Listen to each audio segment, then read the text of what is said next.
মিয়াম বাসিরা দেখছি পরীক্ষা করার জন্য আল্লাহ তাআলা আমাদেরকে শ্রবণ শক্তি দিয়েছেন এবং দেখার শক্তি দিয়েছেন, চোখ দিয়েছেন।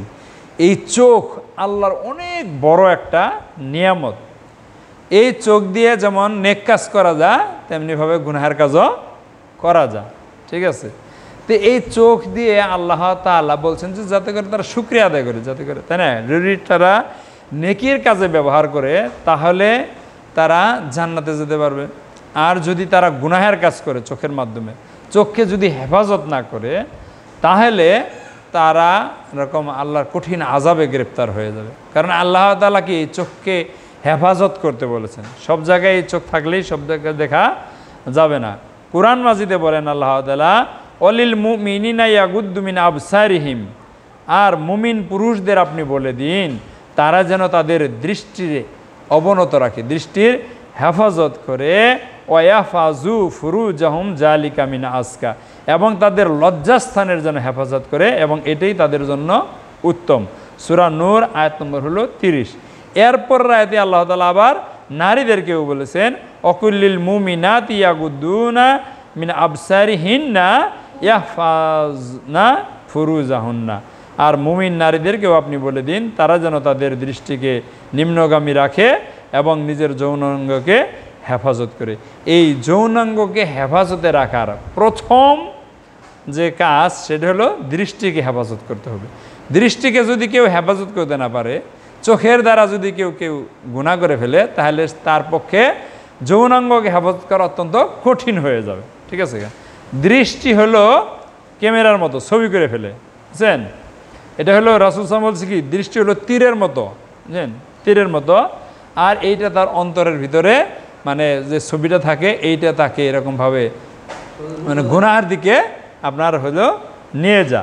হ্যাঁ, আল্লাহ তাআলা কোরআন মাজিদে অন্য আয়াতে বলেছেন যে ইয়ালামু খাইনাতাল আয়ুন ওয়া মা তুখফিস সুদূর, আল্লাহ তাআলা চোখের গোপন চাহনি সম্পর্কেও অবগত আছেন এবং অন্তর যা গোপন করে সেই সম্পর্কেও তিনি জানেন। সূরা মুমিন আয়াত নম্বর 19 আল্লাহ তাআলা জানেন।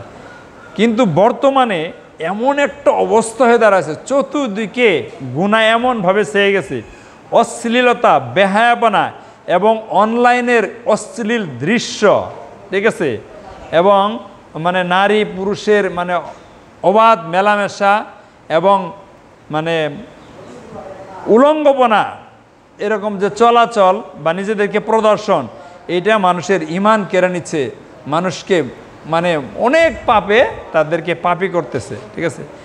এই রাসূল, অথচ রাসূলুল্লাহ সাল্লাল্লাহু আলাইহি সাল্লাম বলেছেন যে একবার উম্মে সালামা রাদিয়াল্লাহু আনহা এই হাদিসটা বর্ণনা করেছে যে আমরা একবার মাইমুনা রাদিয়াল্লাহু আনহা সহ রাসূল সাল্লাল্লাহু আলাইহি নিকট ছিলাম। তখন অন্ধ সাহাবী আব্দুল্লাহ ইবনে মাকতুম রাদিয়াল্লাহু আনহু আগমন করলেন। এই সময়ে পর্দার আয়াত নাজিল হয়েছে। রাসূল সাল্লাল্লাহু আমাদেরকে বললেন যে তোমরা পর্দা করো। আমরা বললাম, হে আল্লাহ রাসূল, সে তো অন্ধ আর সে তো আমাদেরকে চিনেও না। তখন রাসূল সাল্লাল্লাহু বলেন, তোমরাও কি অন্ধ? তোমরা কি তাকে দেখতে পাও না? সুবহানাল্লাহ। তাহলে দেখেন যে মেয়েদেরকেও কি রাসূল সাল্লাল্লাহু আলাইহি ওয়াসাল্লাম করতে বলছে, কারণ মেয়েরাও যদি কোনো সুদর্শন পুরুষ দেখে তাহলে তার মনের ভিতরেও কি কল্পনা জল্পনা হইতে পারে, ঠিক আছে? এমনিভাবে রাসূল সাল্লাল্লাহু আলাইহি ওয়াসাল্লাম কারোর দরজার সামনে দাঁড়াইতে নিষেধ করছেন। কাউকে আপনি ডাকতে গেছেন, এই সময় কি সরাসরি সামনে দাঁড়াইতে নিষেধ করছেন। ডাইনে এবং বামে দাঁড়ায়া আপনাকে সালাম দিতে বলছেন, যাতে করে তারা কি পর্দা করতে পারে। আর রাসূল সাল্লাল্লাহু আলাইহি ওয়াসাল্লাম অন্য হাদিসে বলছেন যে কেউ যদি ঘরের ভিতরে উকি দেয়, তাহলে কেউ যদি সেই ঘরের অধিবাসী যদি তার চোখ ফুটো করে দেয় তাহলে তার গুনাহ হবে না, বুঝছেন? তাহলে চোখকে কতটুকু হেফাজত করার জন্য বলছে। আর এরকমভাবে রাসূলুল্লাহ সাল্লাল্লাহু আলাইহি সাল্লাম বলেছেন যে তোমরা ছোট ছোট গুনাহ থেকেও কি নিজেদেরকে বাঁচিয়ে রাখো, কারণ ছোট ছোট গুনাহ কি মানে এক সময় জড়া হতে হতে হতে হতে অনেক গুনায় পরিণত হয়ে যায়। সাহাবা রাদিয়াল্লাহু আনহুম এরকমই ছিলেন, কারণ যে তারা এরকমভাবে কি যে এই নেকির কাজে তারা অগ্রগামী ছিলেন।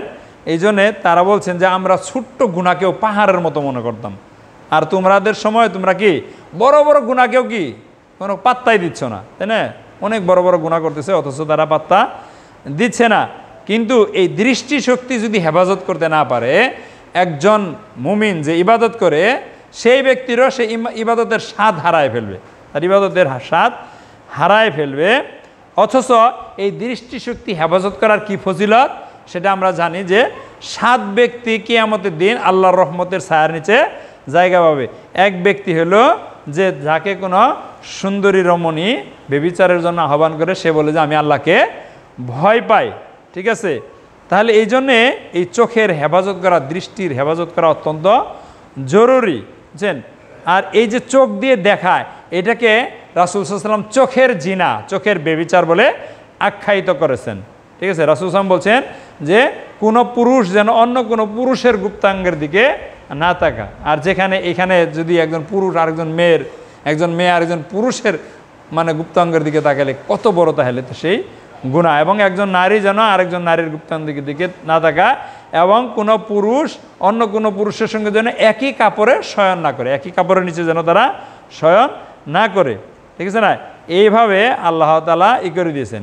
এই চোখ দিয়ে আমাদেরকে আল্লাহর সৃষ্টি দেখতে হবে, আল্লাহর কোরআন পড়তে হবে, হাদিস পড়তে হবে, ঠিক আছে।